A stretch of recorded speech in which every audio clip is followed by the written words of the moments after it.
Je voulais tout d'abord vous remercier de m'avoir donné aujourd'hui l'opportunité de présenter quelques éléments de nos recherches sur les matériaux pour répondre effectivement aux défis du stockage électrochimique de l'énergie.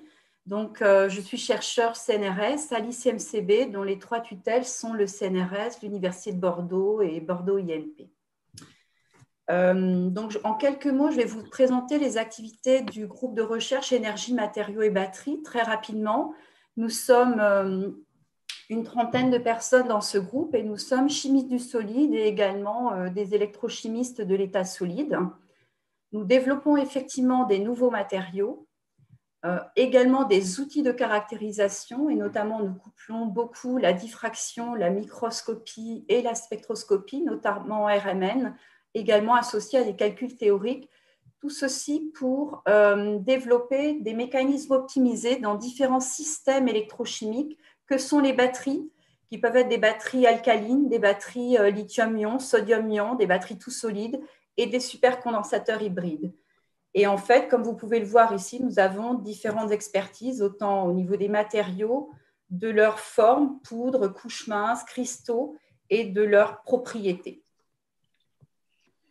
Alors en fait, sur ce diagramme, vous avez présenté les différents systèmes de stockage électrochimique de l'énergie et vous avez notamment un diagramme qui vous présente l'évolution de la densité d'énergie massique en fonction de l'évolution de la densité en puissance.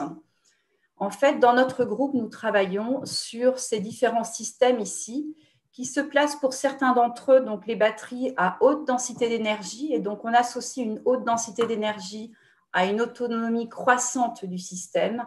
Et pour d'autres, les supercondensateurs hybrides, ils vont en fait faire le lien entre l'énergie et la puissance, c'est-à-dire qu'ils sont capables de délivrer en un temps réduit une grande densité d'énergie. Alors aujourd'hui, je vais surtout vous parler de batterie, mais ce que je dirais, c'est que les problématiques liées aux supercondensateurs hybrides sont très proches de celles que je vais vous présenter pour les batteries. La différence, c'est qu'en fait, pour permettre ces réactions rapides, on va plutôt travailler avec des nanomatériaux et plutôt des réactions de surface. Alors que dans les batteries, on va travailler plutôt avec des matériaux plus cristallisés et des réactions qui vont se faire au cœur du matériau. Alors, pourquoi tant de systèmes pour le stockage de l'énergie? Eh bien, en fait, c'est pour répondre à une grande variété de besoins et d'applications.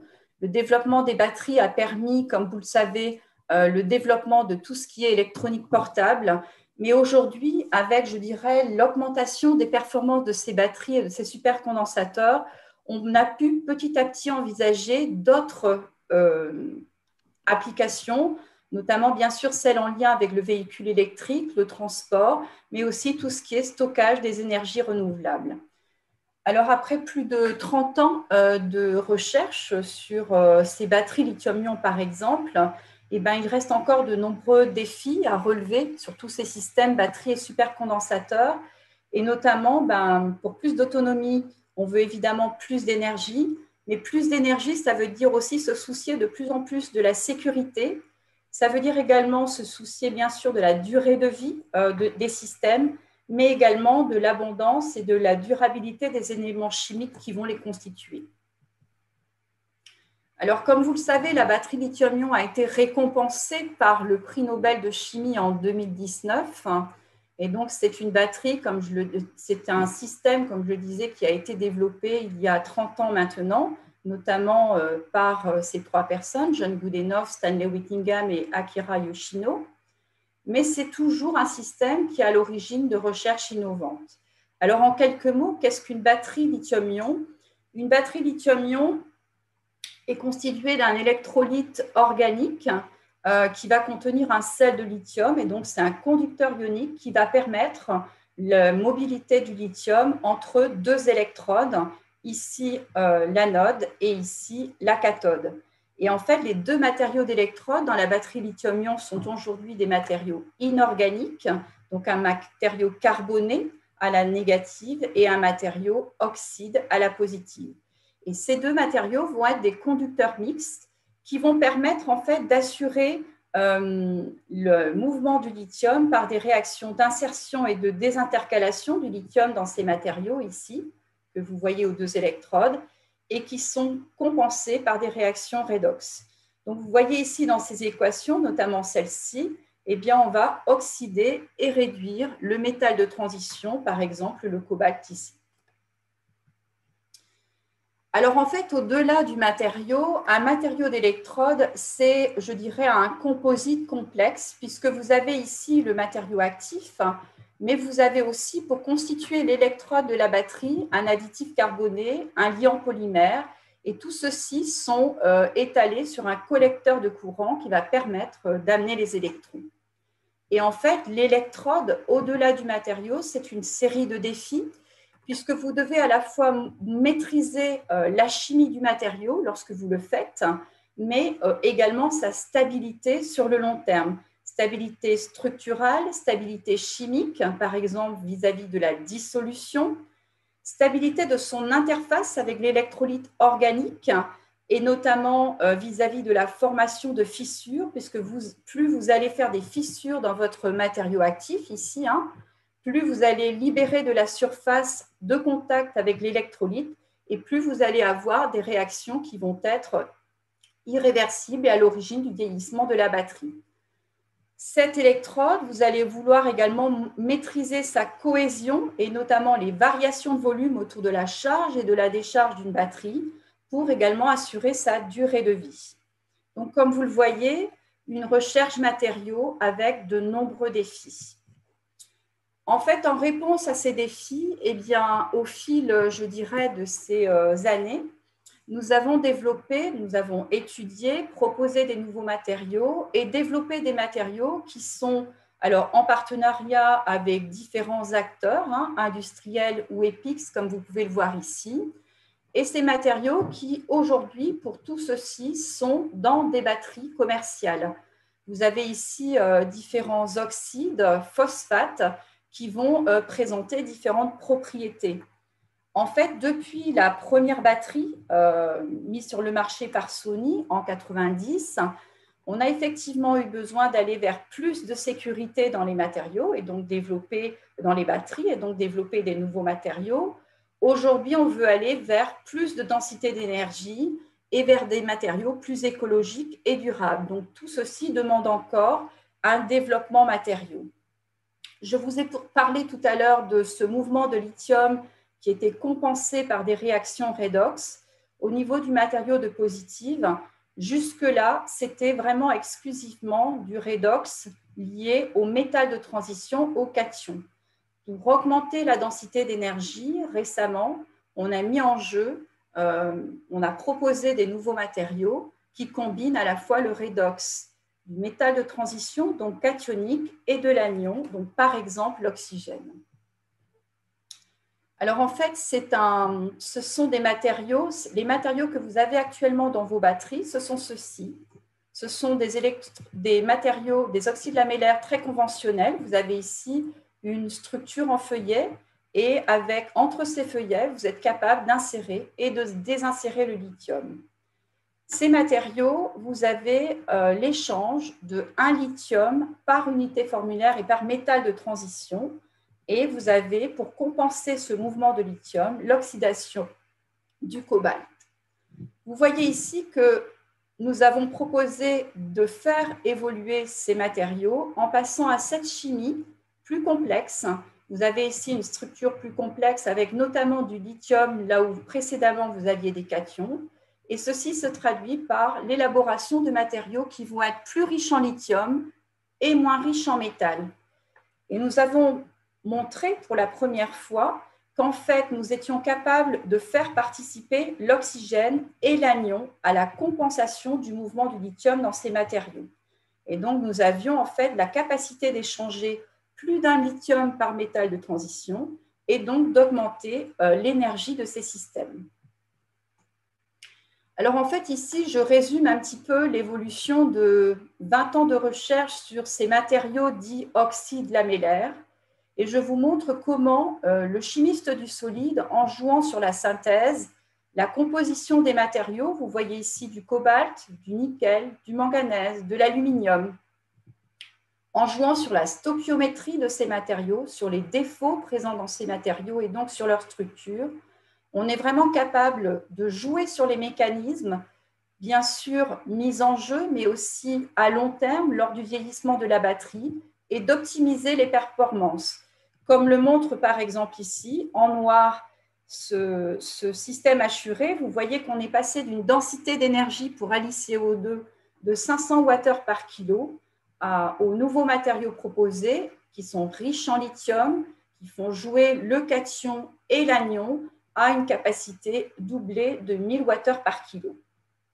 Alors, ça paraît, disons, très attractif, ce résultat. On a réussi à doubler la capacité. Vous voyez qu'entre-temps, on a proposé des systèmes intermédiaires, riches en nickel, manganèse, cobalt, nickel, cobalt, aluminium, qui eux aussi ont permis d'augmenter cette densité d'énergie et donc l'autonomie des batteries et donc de passer de tout ce qui est électronique portable au transport, par exemple.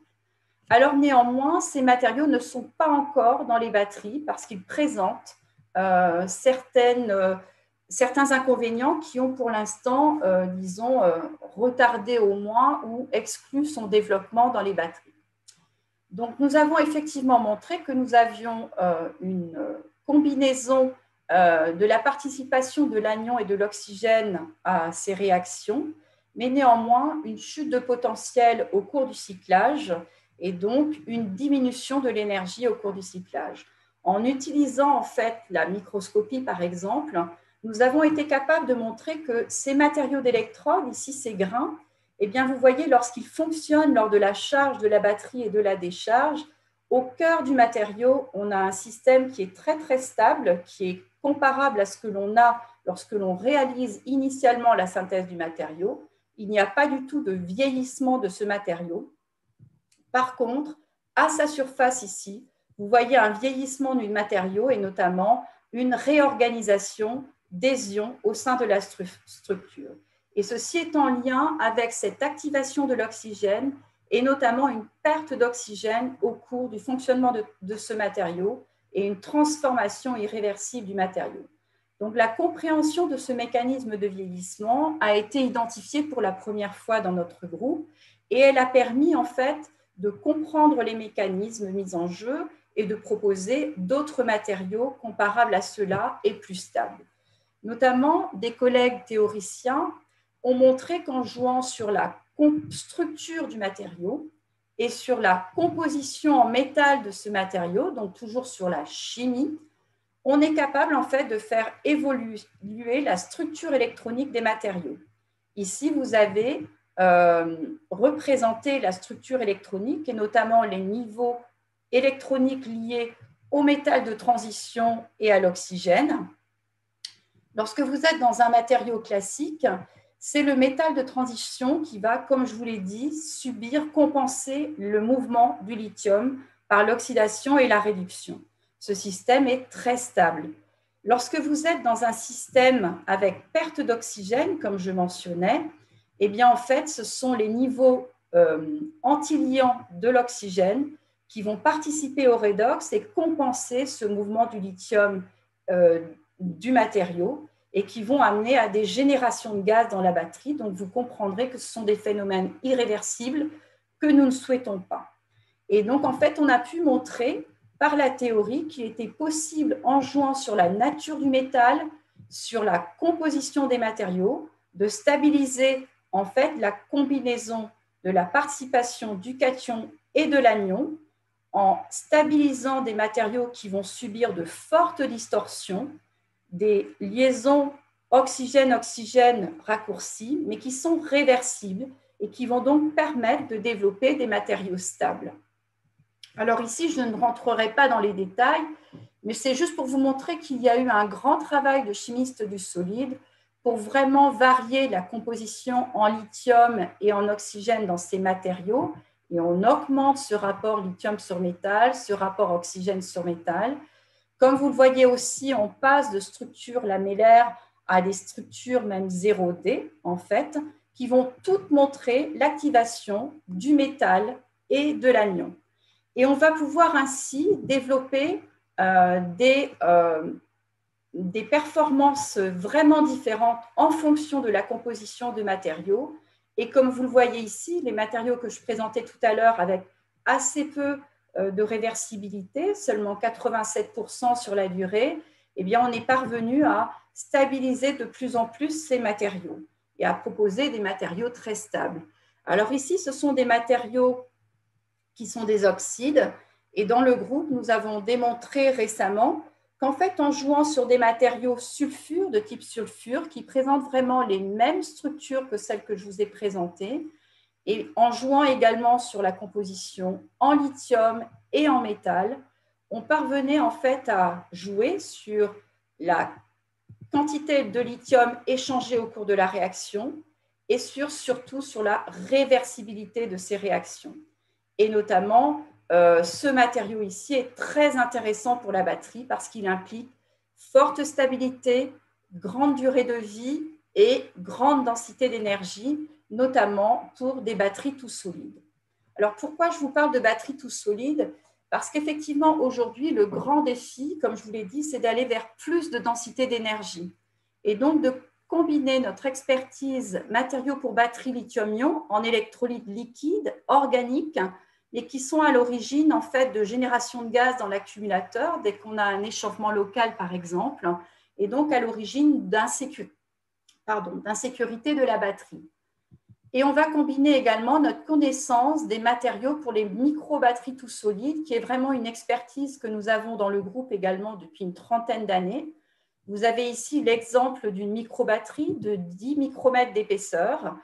Tout est tout solide. L'électrolyte également, vous voyez ici en jaune, c'est un électrolyte solide qui peut être un oxynitrure de lithium par exemple, ou un sulfure. Et en fait, ça, c'est une technologie éprouvée puisque vous voyez ici un système avec une très longue durée de vie.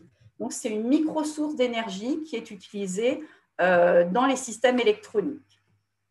Eh bien, aujourd'hui, le challenge, c'est vraiment de passer de ces micro-batteries à des grosses batteries massiques, tout solides, pour proposer une alternative aux batteries lithium-ion. Vous avez ici la batterie lithium-ion que je vous ai présentée avec son électrode négative de graphite, son électrode positive et l'électrolyte liquide. Eh bien, on souhaite tout d'abord passer à cette première génération de batteries tout solides où on va remplacer le liquide par un matériau inorganique, donc à nouveau une recherche matériaux au cœur du développement de ce système. Alors ici, vous voyez qu'on ne va pas gagner en densité d'énergie ou en densité ni volumique ni massique. Mais en fait, l'objectif, c'est de gagner en sécurité pour proposer ces systèmes, notamment pour les véhicules et pour le transport. La deuxième génération des batteries tout solides, c'est vraiment de remplacer le graphite par du lithium métal. Et ainsi, vous allez être capable d'augmenter la différence de potentiel entre la positive et la négative et donc d'augmenter la densité d'énergie de ces matériaux. Alors, vous voyez que là, le gap est vraiment majeur puisqu'en fait, on va gagner 70% en énergie volumique et 40% en énergie massique. Alors ça, c'est une recherche qui commence et qui est un réel défi pour notre groupe et pour les laboratoires du domaine, puisque on a tous les défis que j'ai mentionnés précédemment, c'est-à-dire tout ce qui est évidemment stabilité des mécanismes, compréhension des mécanismes, sécurité, mais on a d'autres défis qui sont également supplémentaires, liés au fait que ce sont des systèmes tout solides. On doit gérer tout ce qui est réactivité aux interfaces solides-solides entre les matériaux d'électrode et l'électrolyte, et donc générer des interfaces artificielles et donc modifier des matériaux à leur surface. Mais on doit aussi gérer tout ce qui est, je vous ai parlé tout à l'heure de cohésion, de variation de volume, de limitation de crack. On doit en fait gérer tout ce qui est absorption des variations de volume aux interfaces solides-solides entre les électrodes et l'électrolyte solide. Et donc pour cela, on va vers des matériaux hybrides, inorganiques, qui sont notre expertise, et polymères, qui sont par exemple l'expertise du LCPO. Alors, quelle autre problématique en lien avec les batteries? Eh bien, je vous ai présenté la problématique autour de la batterie lithium-ion, mais en fait, le lithium présente aussi une problématique abondance qui va être, et notamment parce que ce matériau est disponible. Alors, c'est déjà pas l'un des éléments les plus disponibles dans la croûte terrestre, hein, mais ensuite, il est localisé spécialement en Amérique du Sud. Donc, très peu de ressources à travers le monde, très mal réparties, et notamment peu de ressources en Europe. Au contraire, par exemple, du sodium. Donc aujourd'hui, on développe aussi d'autres technologies très proches de la technologie lithium-ion, notamment la technologie sodium-ion. On attend un développement rapide de celle-ci, une technologie à moindre coût et avec d'autres avantages qui sont un stockage possible à 0 volt.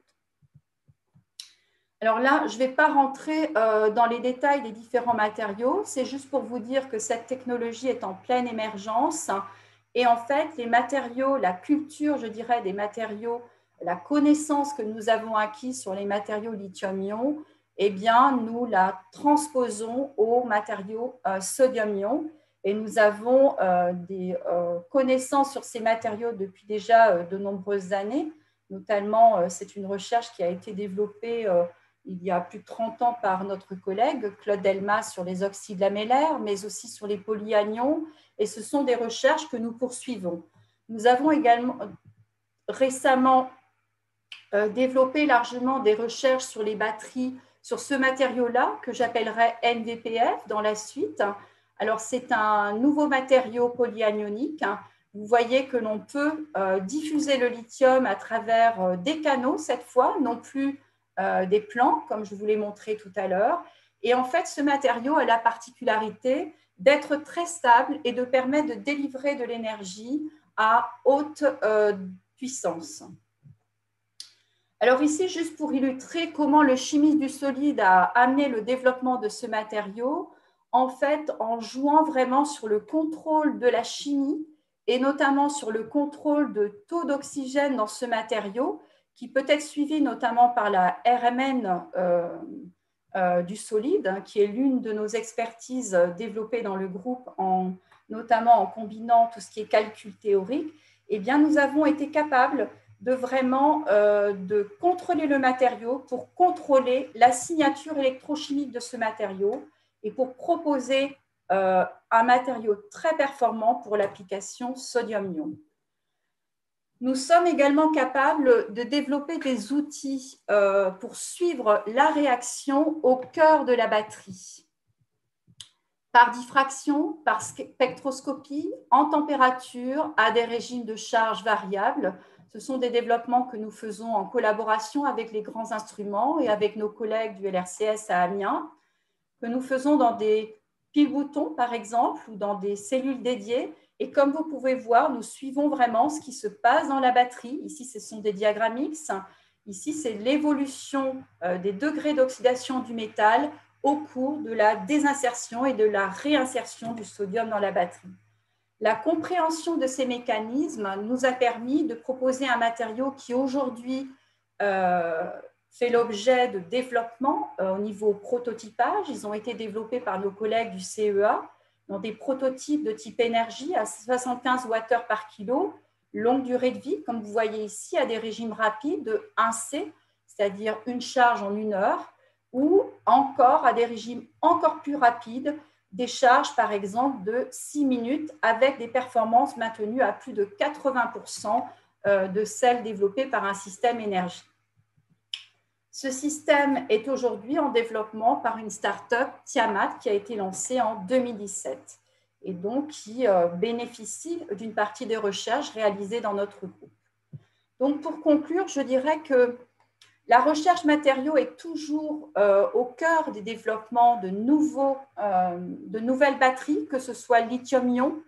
Vous avez vu des lithium-ion organiques, de plus en plus de densité d'énergie dans ces lithium-ions organiques, mais aussi vers des lithium-ions tout solides pour plus d'énergie, voire des lithium-métal tout solides pour encore plus d'énergie, pour répondre aux besoins de plus en plus croissants des applications. Mais ceci demande une chimie complexe, Précédemment, nous travaillons sur ce type de matériau, c'est-à-dire un matériau en jouant sur la chimie du matériau. Aujourd'hui, on va jouer sur sa forme, on va jouer sur sa modification de surface par des matériaux carbonés, par des matériaux inorganiques, par des matériaux polymères. On va jouer sur la formation de matériaux très complexes en jouant sur des gradients de composition, sur des cœurs copies. On va donc aller vers l'ingénierie de matériaux et de plus en plus, il va falloir aller vers le soutien de la chimie combinatoire et du machine learning. Et au-delà de ça, je dirais que la compréhension des mécanismes, vous avez vu, c'est ce que je vous ai montré en dernier, nous permet vraiment de comprendre ce qui se passe lors du fonctionnement de la batterie à tout état de charge et à tout état de décharge, en température. Eh bien, aujourd'hui, on va jusqu'à mettre des capteurs dans la batterie pour vraiment être capable de suivre l'évolution de la température, de la pression, en fonction de l'état de charge et d'être capable d'identifier un vieillissement du matériau.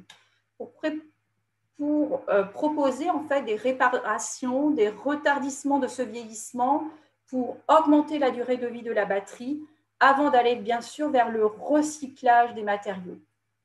Aujourd'hui, les matériaux que je vous ai présentés sont pour beaucoup recyclés par des méthodes complexes de pyro- et hydrométallurgie.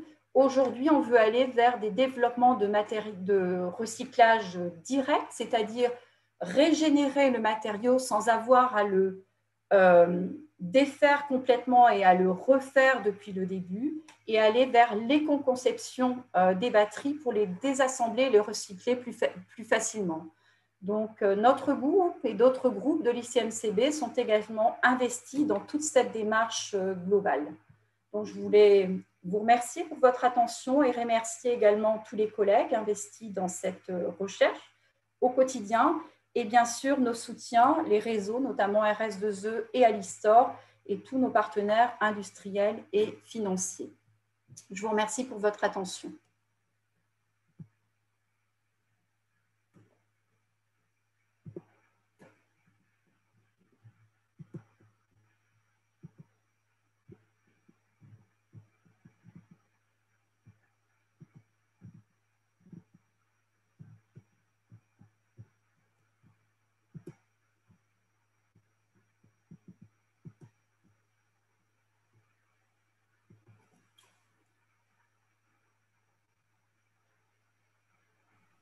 Une question maintenant? Alors, la combustion reste donc la forme plus optimale pour allier autonomie et puissance. Là, c'est en lien avec le transport. Si on peut juste préciser la question, s'il vous plaît.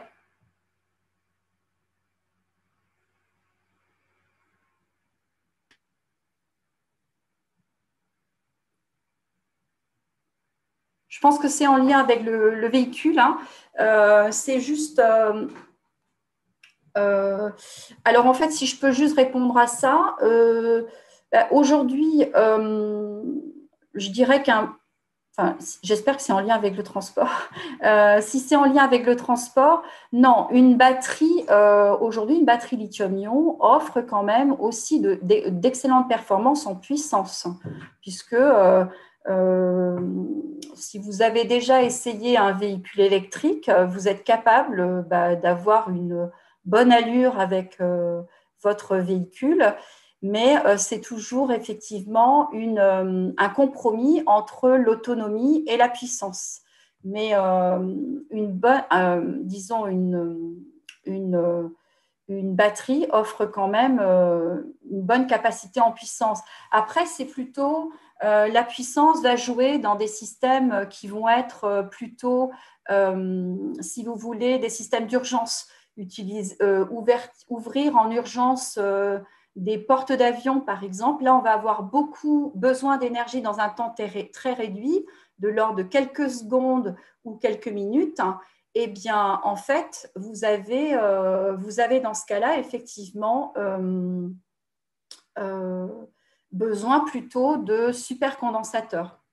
Ah oui, alors si c'est en lien, oui, c'est vrai qu'il y a toujours quand même une histoire de compromis Alors effectivement, on ne va pas pouvoir, comme je vous l'ai dit, en fait, la densité d'énergie implique, vous avez vu les particules que je vous ai montrées, la densité d'énergie implique de jouer vraiment sur le cœur du matériau et donc de faire la réaction dans le cœur du matériau. Et donc effectivement, ce qui implique cœur implique diffusion dans le solide et donc on a besoin de temps pour réaliser cette diffusion.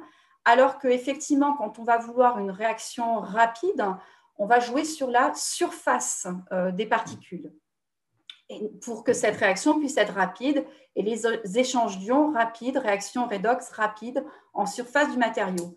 Alors vous allez me dire pourquoi on ne développe pas des nanomatériaux, par exemple, pour les batteries. Alors ça a été fait et c'est réalisé actuellement également, mais le problème, vous avez vu également que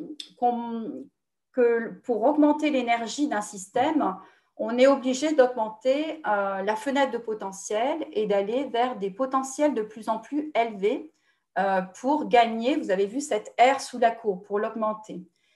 Et là, on se retrouve en conflit en fait avec la stabilité vis-à-vis de l'électrolyte, et notamment actuellement dans les batteries lithium-ion, l'électrolyte liquide, puisque si vous augmentez, vous allez vers les nanomatériaux, vous augmentez cette surface réactive entre votre matériau actif et l'électrolyte, et vous allez donc avoir un vieillissement des réactions et beaucoup plus rapide. Donc en fait, c'est toujours une histoire de compromis.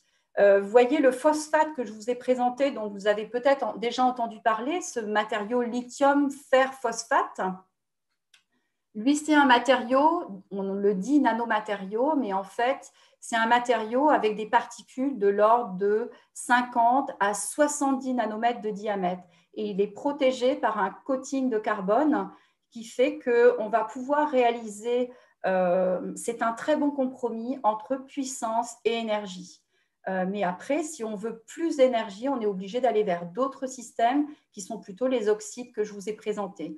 Et dans ce cas-là, on va avoir des particules qui vont plutôt être de l'ordre du micromètre et même des gros agrégats de plusieurs, de 7 à 15 micromètres de diamètre. Et donc, plus tellement, alors que dans des supercondensateurs, on va être sur des matériaux qui vont être très divisés de l'ordre du nanomètre ou de la dizaine de nanomètres pour justement favoriser la rapidité des réactions. Donc finalement, je ne l'ai peut-être pas vraiment dit, mais effectivement, tout est toujours histoire de compromis. Compromis entre la puissance et l'énergie, comme vous le dites, compromis entre la stabilité aussi thermique, la stabilité chimique versus énergie et puissance.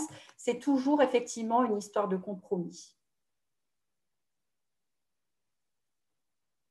Donc, la question est, est-ce que les batteries chimiques peuvent répondre aux besoins de stockage à une échelle nationale pour l'exploitation des énergies intermittentes? Oui, si vous prenez par exemple, vous avez vu dans ma présentation, l'industriel local que l'on connaît bien, c'est Saft. Il développe aujourd'hui en fait des batteries lithium-ion, mais pour beaucoup tout ce qui est application aéronautique, spatiale, etc. Mais aussi aujourd'hui, donc Saft Total le développe aussi pour tout ce qui est stockage des énergies renouvelables. Et en fait, dans ce cas-là, c'est les packs, c'est la taille des packs qui augmente. Et donc, c'est du stockage stationnaire. Et effectivement, par exemple, les batteries tout solides que je vous ai présentées, j'ai parlé de sécurité, j'ai parlé de transport, j'ai parlé de plus de densité d'énergie, mais c'est aussi pour répondre à la problématique des énergies renouvelables. Le sodium-ion en est également un exemple. Aujourd'hui, le stockage des énergies renouvelables est vraiment au cœur de nos ressources, de nos recherches, et de nos problématiques. Est-ce que les batteries les plus performantes sont encore loin des densités maximales d'énergie théorique? Alors, je dirais non pour la batterie lithium-ion organique liquide telle que je vous ai présentée. On a aujourd'hui assez peu, je dirais dans l'état actuel de la connaissance autour des électrolytes organiques, on a assez peu de marge de manœuvre pour augmenter encore plus la densité d'énergie, puisque on est confronté à ce que je vous expliquais, tout ce qui est instabilité vis-à-vis de l'électrolyte. Parce que pour augmenter la densité d'énergie, on doit augmenter soit le potentiel, soit le nombre d'électrons échangés. Alors, en faisant jouer l'anion, comme je vous l'ai montré, on peut augmenter cette densité d'énergie, mais soit on diminue légèrement le potentiel, soit on fait face à des matériaux qui vont être peu stables chimiquement. Donc, c'est l'une des voies explorées. On a encore de l'espoir de ce côté-là. Et l'autre voie explorée, c'est l'augmentation du potentiel, mais qui ne pourra se faire qu'en développant également des électrolytes organiques plus stables. Donc, c'est pour ça qu'aujourd'hui, l'espoir vient vraiment de ces batteries tout solides en mettant dans ces batteries le lithium métal. Donc, qui jusque-là, en électrolyte liquide, ne peut pas être mis, puisque dans un électrolyte liquide, si vous avez du lithium métal, il va avoir tendance à mal se redéposer et à créer en fait des fils de lithium entre l'électrolyte négative et l'électrolyte positive, à faire des courts-circuits, génération de chaleur et risque d'explosion de la batterie. Ce que l'on cherche en fait ce à quoi on cherche à remédier en passant dans des systèmes tout solides. Donc, j'ai envie de dire, en batterie lithium-ion organique, on est proche des densités maximales d'énergie théorique, mais dans les systèmes tout solides, on vise à vraiment augmenter très significativement l'énergie. Vous avez vu 70%, 40%. Donc là, on a encore beaucoup d'espoir et beaucoup de recherches à faire.